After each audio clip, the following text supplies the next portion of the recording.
y tocó hablar de la guerra, con un título que tiene que tener signo de interrogación porque anuncia una profunda hipocresía.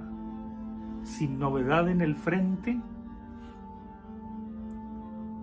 la película, que fue una adaptación extraordinaria de una gran pieza literaria y que se refiere a la barbarie de la Primera Guerra Mundial y a la ingenuidad de los jóvenes que, creyendo en su adolescente virilidad, se sentían orgullosos de portar un uniforme militar sin saber que ese uniforme era un hábito de muerte, era un hábito de muertos. La película es cruel, descarnada, y quizá por eso hay que tratar de verla con el beneficio de inventario de esa heterotopía absurda que es estar encerrado en una trinchera en medio de la guerra. Pero más allá de eso y de lo que la humanidad no ha aprendido después de la Primera y la Segunda Guerra Mundial, seguimos en guerra y no nos damos cuenta quizá de este lado del Atlántico. Europa medio lo disimula al igual que los Estados Unidos, pero hay guerra. Y la pregunta que vale la pena formular hoy es si el encuentro de Xi Jinping y Vladimir Putin en Moscú va a contribuir a una salida decorosa de esta absurda guerra. Pero no me voy a referir a ese encuentro porque los diarios internacionales y los comentaristas expertos seguro ya han enrutado sus columnas de opinión al respecto. Quiero referirme a una conversación que tuve ayer en medio de una granizada extraordinaria que dejó blanca a Bogotá, como si hubiese caído nieve. Estaba con un amigo, Nelson Vallejo Gómez, que venía de Francia, generosamente trayéndole alimento húmedo a mi gato Pedro Abelardo, que es tan sofisticado que le encantan ciertos sobrecitos franceses, con pedacitos de conejo, de cordero, de bœuf, en fin. Pero conversábamos en medio del aguacero mientras oíamos llover y la granizada parecía ese estrépito de tropas que a finales de febrero del 2022, un 24 de febrero al amanecer, pretendían a través de un grupo élite ruso tomarse a Kiev y desde el aeropuerto dirigirse al centro de la ciudad y al Palacio de Gobierno. Esto fue revelado minuciosamente por diarios internacionales. Y el sargento que a cargo era un joven de esos que creen en la resistencia ucraniana, desobedeció la orden de retirada, porque le dijeron: váyase, ya esto es inevitable, van a tomarse a Kiev. Y con sus amigos, otros jóvenes militares que creían y creen en la resistencia ucraniana, bombardearon las pistas de aterrizaje de los aviones e impidieron que ese comando élite ruso se tomara la capital, el centro y el Palacio de Gobierno.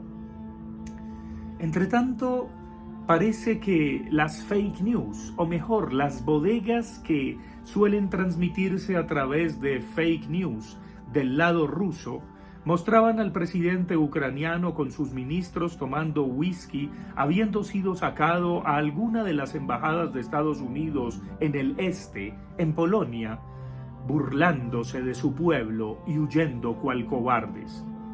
Pero hubo un gesto fantástico de Zelensky, el presidente que antes era comediante, y por supuesto los rusos acusan de payaso, pero el payaso se volvió héroe.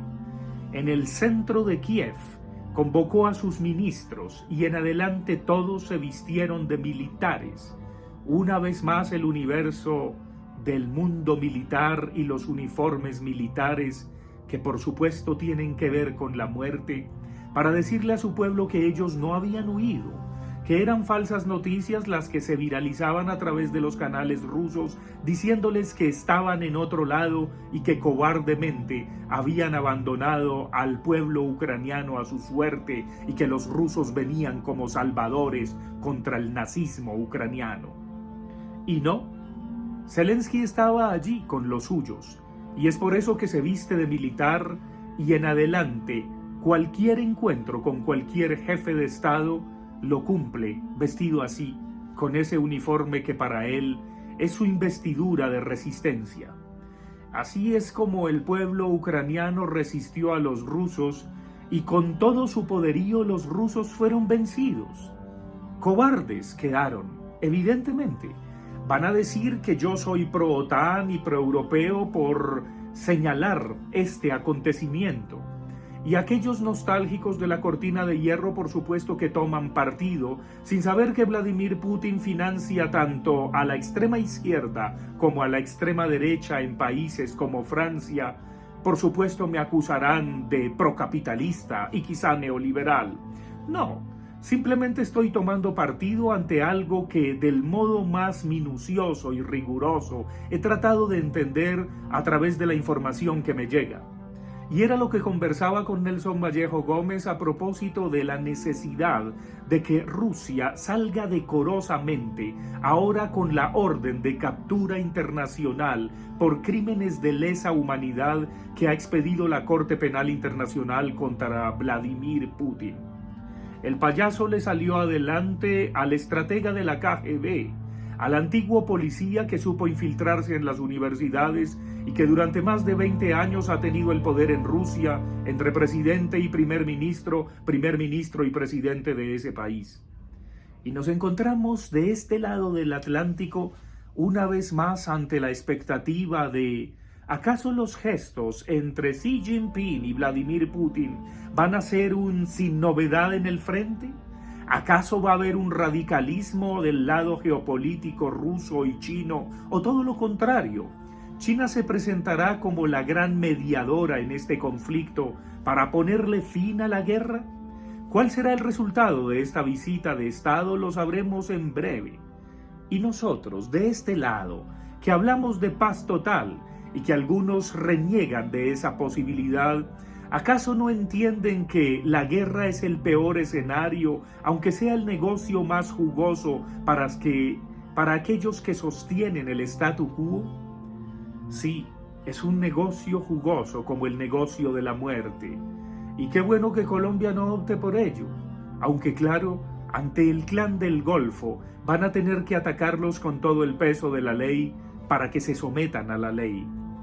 Quizá la paz total planteada como está sea un profundo equívoco, máxime cuando pretende criticar el proceso ya realizado y consolidado que debe simplemente cumplir los acuerdos pactados.